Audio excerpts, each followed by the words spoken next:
My name is loujain. I'm a Saudi prisoner. I'm 29 years old and I've been detained for more than 200 days. Do you want to know why? Because I express my views in a country where thoughts can be deadly. I fought for all women to have the right to drive. I fought for women's rights in my country. You might have read the reports from Amnesty International.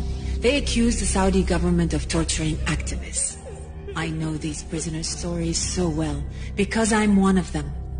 I've witnessed horrific things. Activists, including women like me who fought for the right to drive, have been tortured, beaten, and sexually assaulted by Saudi prison officers. We have been lashed and we have been electrocuted. The torture is so bad that it's even resulted in some of us becoming disabled from the injuries. One of us has even tried to commit suicide several times. You might be wondering how I ended up in jail. I went to school in Canada. I traveled a lot. I learned about all the rights we didn't have in Saudi Arabia, like freedom of speech and equality between men and women. For over a decade, I have been protesting against the women's driving ban in my country. But anyone who opposes the government is silenced. And now, we're in prison. I could be facing up to 20 years behind bars. I'll never forget the time I got behind the wheel with my father beside me.